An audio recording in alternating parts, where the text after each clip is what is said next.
The journey has been long and difficult, but the final revelation is finally within your reach at the end of the road. Stay with us as we piece together the last bit of the puzzle and reveal the truth. Hit subscribe now and witness the most important ending. My phone rang at 2:37 in the morning. I remember the exact time because I'd been lying awake anyway, the way old men do when the joints ache and the mind won't settle. I was staring at the ceiling of my bedroom in Oakville, listening to the freezing rain tap against the window, when the screen lit up on the nightstand. The name said Noah. My grandson never calls me that late. He texts. He sends voice messages. He does not call at 2047 in the morning, unless something has gone very wrong. I picked up before the second ring, Grandpa. His voice was barely a whisper, tight and cracked at the edges, the way a voice gets when someone has been crying for a long time and is trying very hard to stop. Grandpa, I need you to come. I'm at the hospital. Lakeshore General. But please, don't call Dad first. Please. I was already sitting up. What happened? Are you hurt? I'm not hurt, but they're saying I tried to hurt myself, and I didn't. I swear to God, Grandpa, I didn't. But they're saying I tried to hurt myself, and I didn't. But Dr. Tarby, Hartwell, he's Stefan's doctor. He works with Stefan. He's the one who admitted me, and he's saying I need to be held for observation, and they won't let me leave, and Stefan told them. His voice broke completely for a moment. I heard him pull in a shaking breath. Stefan told them I've been unstable for months. He told them I threatened him, and Dad believes him. Dad was here an hour ago, and he looked at me like he didn't know me anymore. I had my slippers on and was moving toward the closet before he finished the sentence. I'm coming, son. Don't say another word to anyone until I get there. Not one word. Do you understand me? Yes. I love you. 40 minutes. I made it in 32. Let me tell you a few things about myself so you understand what happened next. My name is Gerald Whitmore. I am 67 years old. I spent 31 years as a Crown prosecutor with the Ontario Ministry of the Attorney General before I retired. The last 11 of those as Senior Crown Counsel for the Greater Toronto Region. I have stood in more courtrooms than I can count. I have cross-examined liars, fraudsters, violent offenders, and people who believed their own stories so completely that they had almost convinced themselves the lies were true. I know how institutions work. I know how paperwork works. I know how a carefully constructed narrative can be built around an innocent person until it looks airtight from the outside. I also know that the first 48 hours are everything. When I walked into the psychiatric intake ward at Lakeshore General, it was just past 3:30 in the morning. The overnight nurse at the desk looked up at me the way people look at elderly men who arrive places in the middle of the night, with that particular mix of mild alarm and practiced patience. I told her I was there to see my grandson, Noah Whitmore, 17 years old, admitted earlier that evening. She told me visiting hours for the psychiatric ward were 9 in the morning. I told her, very calmly, that I was a retired Crown prosecutor, that my grandson was a minor who had been admitted without the consent of his biological next of kin, his father, my son Daniel, and that unless she could produce written documentation that proper consent procedures had been followed, I was going to need to speak with the attending physician immediately, the hospital's patient advocate, and, if necessary, the on-call administrator, because what I was describing had specific legal implications under the Ontario Mental Health Act that I suspected the overnight staff would prefer to address quietly rather than have escalate by morning. She picked up her phone and called someone. 14 minutes later, a tired-looking resident named Dr. Okafor came through the security door and asked to speak with me in a consultation room. I want to be clear about something. Dr. Okafor was not a bad person. She was a second-year resident who had been handed a file by a senior attending physician she had no reason to question, who had told her that the patient was a volatile teenager with a history of emotional instability, that the stepfather had expressed serious concerns, and that voluntary observation was the appropriate precautionary measure. She had followed protocol as she understood it. She was not the problem. The problem had a name, and his name was Stephen Keller. Noah's mother, my daughter-in-law Patricia, died of ovarian cancer 4 years ago. She was 41 years old. She was one of the warmest, most quietly determined people I have ever known, and her death unmade my son Daniel in ways that he is still, I think, only beginning to understand. He grieved badly. He isolated. He threw himself into his work at the engineering firm and left Noah, who was 13 at the time, largely in the care of a rotating series of housekeepers and the goodwill of neighbors. I stepped in as much as I could. I drove Noah to hockey practice. I helped him with history essays on Sunday afternoons. I took him fishing at the cottage in the summers. We became close in that particular way, that grandparents and grandchildren sometimes do when they are both, in their own ways, a little bit lost. Stephen Keller came into their lives 18 months ago. Daniel met him through a mutual colleague, some kind of professional connection in the construction sector, and within 6 months, Stephen had moved into the family home in Mississauga. He was 44, polished, financially comfortable, with a wide smile and the kind of easy confidence that reads as competence until you look closely enough to see that it is actually just entitlement wearing a blazer. Noah did not like him from the start. He told me so directly. The first Thanksgiving after Stephen moved in, standing in my kitchen while I made gravy, and Daniel and Stephen watched the game in the other room. "He goes through my stuff," Noah said. He was not dramatic about it. He was 16 by then, matter of fact in the way that teenagers sometimes are when they have learned that drama doesn't get them anywhere with adults. When I'm at school, I can tell because things are moved. And he listens to my phone calls. I caught him outside my door twice. I asked him if he had told his father. Dad says I'm not being fair, that I'm not giving Stephen a chance because I miss Mom.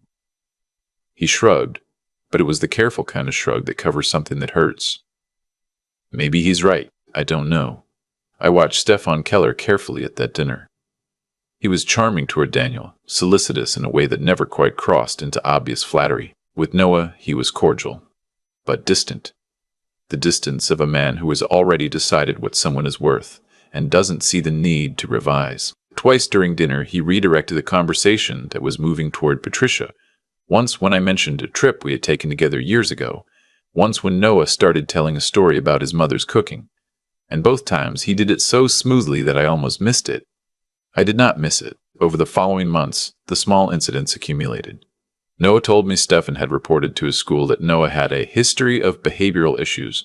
Not true, never true. Noah had been a B-plus student with a clean record, and the school had flagged it in his file. Stephen told Daniel that Noah had been caught vaping behind the arena, which Noah flatly denied, and which no one ever substantiated. When Daniel had a minor cardiac scare in November and was briefly hospitalized, Stephen was the one who liaised with the hospital, who spoke to the doctors, who managed the information flow, and who, notably, told Noah that his father didn't want visitors, which turned out to be a lie. Daniel had asked for Noah specifically and couldn't understand why he hadn't come. Each thing alone was small. A misunderstanding, possibly. A communication breakdown. The ordinary friction of a blended family in difficult circumstances. But I had spent 31 years watching people build cases one brick at a time, and I knew what a foundation looked like. I just didn't know what he was building toward. Not yet. Dr. Okafor showed me the intake file. I read it slowly and carefully, the way you read documents when you know that every word matters. The admitting physician was a Dr. Raymond Hartwell, a psychiatrist attached to the hospital on a consulting basis. The file described Noah as presenting with acute emotional dysregulation, expressed ideation regarding self-harm, and aggressive behavior toward a family member. It noted a collateral history provided by step-parent, confirming a pattern of concerning behavior over several months. Dr. Cumber, Hartwell had recommended a 72-hour voluntary observation period, which Noah, who was 17 and frightened and alone at 11:30 at night, had signed. The signature of a frightened 17-year-old who has been told by an authority figure in a hospital that this is what needs to happen is not, in any meaningful sense of the word, voluntary. I asked Dr. Okafor 3 questions. First, had anyone spoken to Noah's father before the admission? She checked the file. Daniel had been called after the admission, not before. Stephen Keller had brought Noah in and had been listed as the emergency contact. Second, was there any physical documentation, a self-harm incident report, photographs, a nurse's assessment, supporting the claim of self-harm ideation? She looked through the file. There was a written statement from Stephen Keller. There was Dr. Shu Hartwell's assessment, which was based in part on that statement and in part on a 20-minute intake interview with Noah conducted while Noah was in acute distress. There was nothing else. Third, what was Dr. Raymond Hartwell's relationship with Stephen Keller outside of this hospital? She didn't know what I meant by that.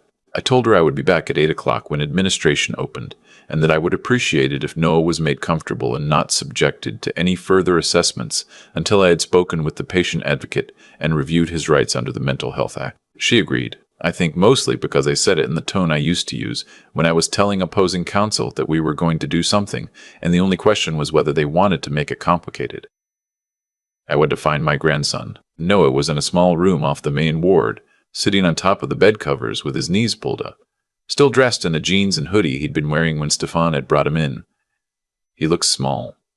He looked exhausted. When he saw me come through the door, he pressed his lips together very hard and looked at the wall, the way people do when they are trying not to cry in front of someone they don't want to cry in front of.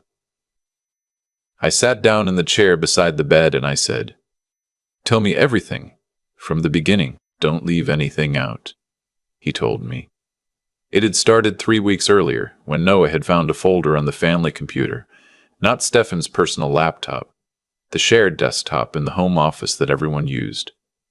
The folder was mislabeled, tucked inside a directory of old home renovation files. Noah had opened it by accident, looking for a school project he'd saved. Inside were financial documents, bank statements, wire transfer records, correspondence with a law firm in Calgary. The accounts were in his mother's name. Patricia had left a small estate, nothing enormous, a savings account, some investments, a life insurance payout, held in trust for Noah until he turned 19.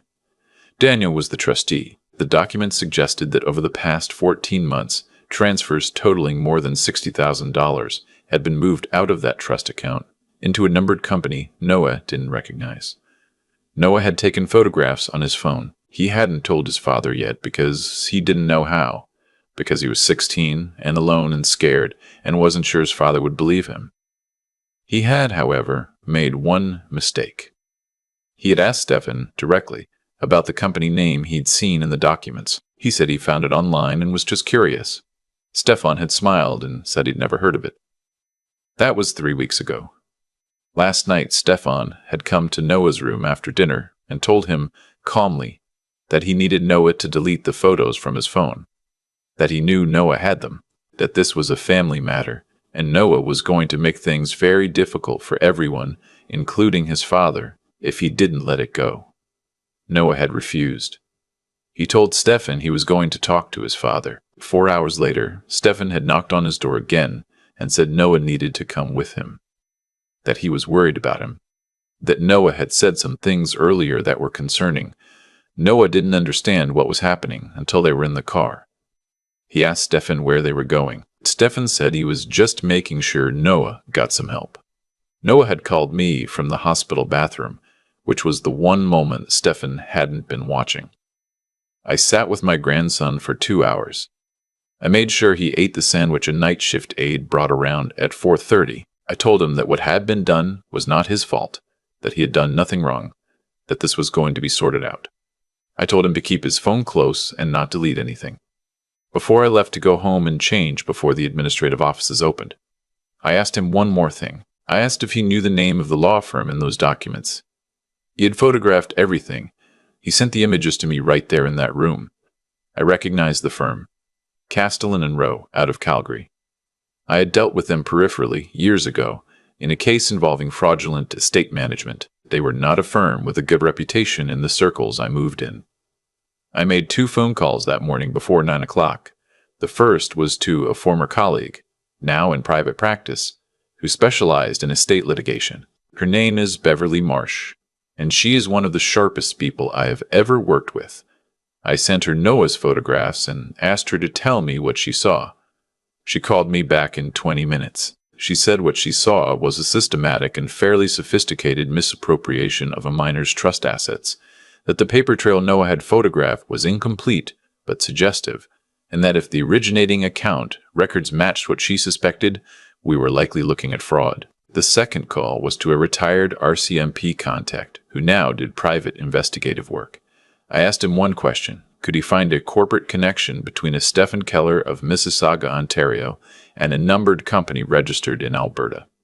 He said he would get back to me by noon. At 9 o'clock, I walked into the administrative offices of Lakeshore General and asked to see the patient advocate. The next 3 hours were methodical and, I will be honest, at times deeply tedious in the way that institutional processes are tedious when you know exactly what needs to happen and must wait for each procedural step to complete itself. I will not bore you with every detail. The essential points are these. First, I established formally that Noah's 72-hour observation had been initiated on the basis of a collateral history provided solely by a non-biological step-parent, without documented physical evidence of self-harm, without prior consultation with the biological parent or any other family member, and on the recommendation of an attending psychiatrist whose professional relationship with that step-parent required examination. The hospital's patient advocate, a careful woman named Mrs. Tremblay, listened to this with the expression of someone who has just realized the paperwork in front of her is more complicated than it appeared 20 minutes ago. Second, I requested a review of Dr. Twint, Raymond Hartwell's consulting relationship with the hospital, specifically whether his referral patterns and any private professional associations were disclosed appropriately. I noted that Dr. Hartwell and Stephen Keller were, as I had spent the early morning confirming through professional directories and a LinkedIn profile that Stephen had apparently never thought to make private, golf partners, and co-members of a business networking group in Burlington. I noted this not as an accusation, but as a disclosure question that the hospital's administration would want to address before this became a matter of public record. Ms. Tremblay made a phone call. Daniel arrived at the hospital at 10:15. My son, he looked like a man who hadn't slept, which he hadn't, and he looked like a man who was confused and frightened and had been told a story that was beginning to feel wrong around the edges in ways he couldn't quite articulate yet.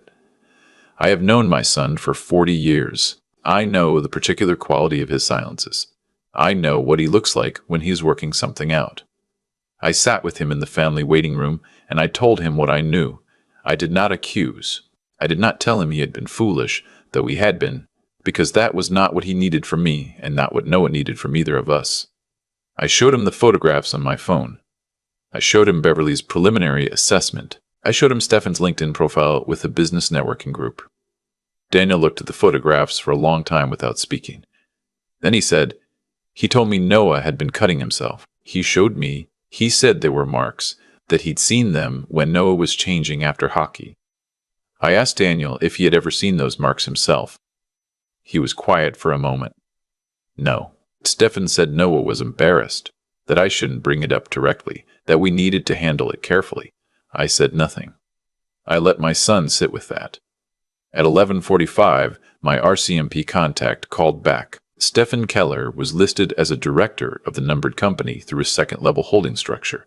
The company had received wire transfers from a trust account in Patricia Whitmore's name. The transfers had been authorized using a power of attorney document that my contact could not yet verify, but that appeared to have been executed approximately 16 months ago, just before Stephen moved into the family home. A power of attorney over the trust account. In Daniel's name, supposedly, except Daniel, when I asked him 10 minutes later, had no memory of signing any such document. He had signed things Stefan had put in front of him in the months after Patricia's death. Grief does terrible things to a person's attention, but he had never knowingly authorized anyone to access Noah's trust. Daniel's face, in that moment, is not something I will try to describe. Some reckonings are private things even between a father and a son. Stephen Keller had presented himself at the hospital that morning, apparently confident that the institutional machinery he had set in motion the night before would hold, that Noah would remain in observation, that the photographs would be dealt with, and that Daniel, loyal, grieving, trusting Daniel, would continue to be the buffer between Stephen and any consequences. He was in the family waiting room when Daniel and I walked in together. The look on his face when he saw that Daniel was standing beside me, not in front of me, was very brief. A flicker.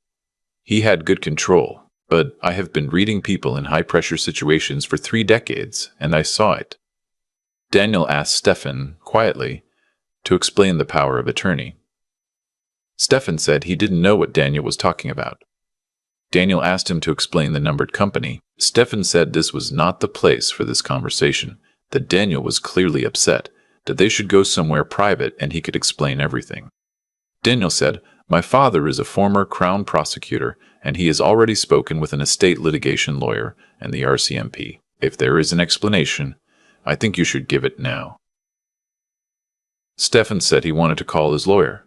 Daniel said that seemed like a good idea. I will tell you that there is a satisfaction, after 31 years of building cases and watching them wind through the slow machinery of courts and appeals, in the moment when someone reaches for their phone to call their lawyer, and you know, with a particular certainty that only comes from experience, that it is already too late for the call to change very much. The formal police involvement came 2 days later, after Beverly had filed for an emergency injunction freezing the trust account and the corporate entity it fed into, and after the document examiner I retained confirmed that the signature on the power of attorney did not match Daniel's handwriting on comparable documents from the same period. Stefan retained counsel. His counsel, to their credit, advised him fairly quickly that the evidence picture was not favorable. Noah was discharged from the hospital the morning after I arrived. Once a second psychiatric assessment, conducted by a physician with no connection to Dr. Hartwell or Stephen Keller, found no evidence whatsoever of self-harm ideation or behavioral instability. The discharge documentation noted that the initial admission had occurred under circumstances that the hospital's administration was reviewing internally. Dr. Selfert, Hartwell resigned his consulting position at Lakeshore General before that review concluded. I don't know exactly what that tells you, but I think you can probably infer. The weeks that followed were not simple. I want to be honest about that, because I think stories like this one are sometimes told in ways that suggest that once the truth is established, everything repairs itself quickly. It doesn't. Daniel had to sit with what he had missed, and what he had let himself not see, and why. That is hard work for any person, and harder when the person you failed to protect is your child. He and Noah did not have an easy winter. There were difficult conversations. There were silences that lasted longer than they should have before one of them found the words to break them, but they found the words. That matters more than I can say. Noah is 18 now. He finished his senior year with marks that his teachers said did not reflect how capable he was, which I think is their way of saying that he spent the year managing things that no teenager should have to manage, and still showed up. He's been accepted to the University of Ottawa in the fall. He wants to study law. He told me this over coffee at my kitchen table on a Sunday morning in late spring, when the ice had finally gone and the yard was starting to come green at the edges. He said it matter-of-factly, the way he says most things. But then he looked at me with that particular directness that his mother had. That quality of looking at you like you are the whole of what she's paying attention to right now. And he said, I want to do what you do. I want to know how the system works well enough to not get swallowed by it. I told him that was a good reason, one of the better ones I had heard. I told him that the system is full of people doing their jobs adequately, and also full of people doing their jobs with genuine care, and also full of people who have learned to use the system's own weight against the people it was built to protect, that the only real defense against the third group is knowing the difference between them and not being afraid of the paperwork. He laughed at that. He has his mother's laugh, short and real and a little surprised, like she was always slightly caught off guard by things being genuinely funny. I have thought about that night many times since. The freezing rain on the window. The phone lighting up at 2047. The particular way fear moves through you when it is your grandchild's voice and something is very wrong.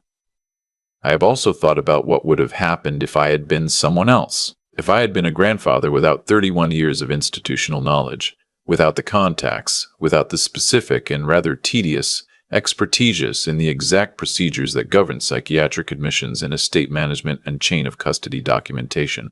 I think about the other Noahs, the ones whose grandfathers, or grandmothers, or parents, or aunts and uncles called the hospital and were told that visiting hours start at 9, and that the admitting physician had determined that observation was in the patient's best interest, and who went home and waited, because what else do you do when the institution tells you that the right people have already decided? That thought sits with me. I don't have a tidy answer for it. What I have is this: Noah called me. He knew to call me. Whatever I managed to give him over those years of Sunday afternoons and fishing trips and history essays, whatever it was that made him reach for the phone and say my name first when everything was falling apart. That is the thing I am most grateful for, not the legal knowledge, not the contacts, the fact that he knew he could call. If you are a grandparent or a parent or anyone who has a young person in their life who doesn't always know how to ask for help, make sure they know they can call you. Make sure they know that when they do, you will come, that you will sit down and say, "Tell me everything, from the beginning, and don't leave anything out." That is where it starts. Everything else is just knowing where to look. There's something I have come to understand, not from any single moment, but from the slow accumulation of decades spent watching what people do when they believe no one is paying attention. Stephen Keller did not wake up one day and decide to become a man who would steal from a grieving child, and then lock that child away when the child got too close to the truth. He became that man gradually through a long series of smaller choices, each one justified in the moment, each one a little easier than the last because the one before it had gone unpunished. That is how it works, not in dramatic leaps, but in increments so small they are almost invisible from the inside. Noah did nothing to deserve what happened to him. He was a teenager who found a folder he wasn't meant to find, asked a question he had every right to ask, and refused to delete photographs that documented a real crime. Those are not the actions of someone unstable. Those are the actions of someone with a conscience, and yet the machinery that was turned against him, the hospital, the intake form, the doctor with his convenient friendship, the signature on a voluntary admission, was so much larger than him that on the night it was deployed, he had almost no defense except a phone and the knowledge that I would answer. I think about what it costs a young person to hold a secret like that alone for 3 weeks, to go to school, to sit at the dinner table across from the man who has taken what belongs to you, to watch your father look at that man with trust, and to carry the weight of knowing without yet knowing what to do with what you know. That takes a particular kind of quiet courage that I am not sure I would have had at 16. Noah did not fall apart. He documented.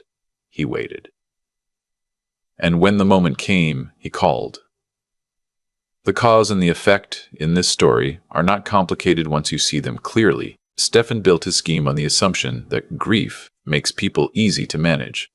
He was right about Daniel for a time. Grief had made my son trust in exactly the wrong direction. Because when you are in enough pain, anyone who steps in and handles things feels like a relief rather than a threat. But Stephen made one miscalculation. He assumed that the people around Daniel were as exhausted and overwhelmed as Daniel was. He did not account for a grandfather with 31 years of patience and a working knowledge of estate law. What I want to say, though, is not really about me. It is about what happens when a person, any person, at any age, chooses to build their life on a foundation of integrity rather than convenience. Noah had that foundation. His mother gave it to him, and it held even when everything around it was being deliberately destabilized. He told the truth when lying would have been easier. He refused to delete those photographs when a quieter, more frightened version of himself might have. He called me instead of disappearing into the institution that had swallowed him. Those choices came from character. Character is not given. It is built, slowly, through small decisions made correctly over and over, until doing the right thing becomes not a heroic act, but simply the next step. That is what I hope Noah carries into that law school classroom in Ottawa. Not my contacts, not my courtroom voice, but the understanding that integrity compounds over time, the same way dishonesty does, and that the direction you choose, in the small moments no one is watching, determines everything about who you are in the large moments when it counts.